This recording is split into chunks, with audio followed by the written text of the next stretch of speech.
Like so many families across America, my husband Wesley and I just watched President Biden's State of the Union address from our living room. And what we saw was the performance of a permanent politician who has actually been in office for longer than I've been alive.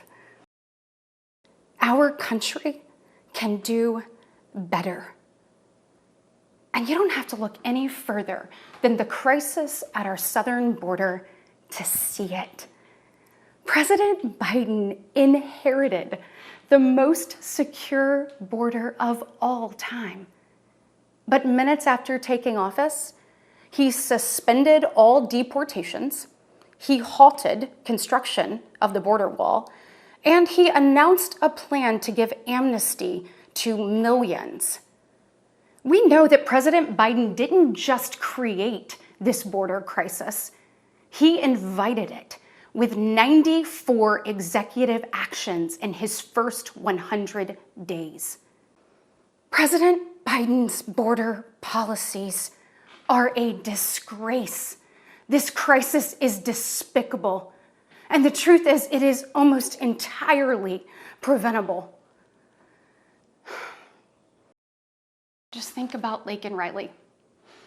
In my neighboring state of Georgia, this beautiful 22-year-old nursing student went out on a jog one morning, but she never got the opportunity to return home.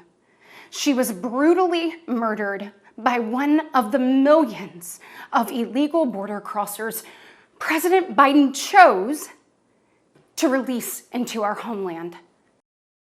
The American people are scraping by while President Biden proudly proclaims that Bidenomics is working.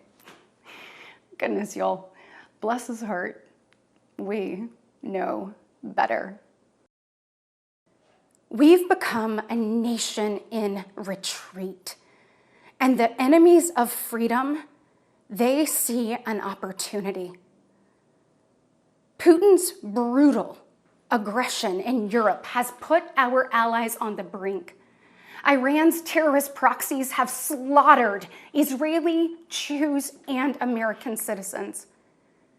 They've targeted commercial shipping, and they've attacked our troops nearly 200 times since October, killing 3 US soldiers and 2 Navy SEALs. China is buying up our farmland, spying on our military installations, and spreading propaganda through the likes of TikTok. You see, the CCP knows that if it conquers the minds of our next generation, it conquers America.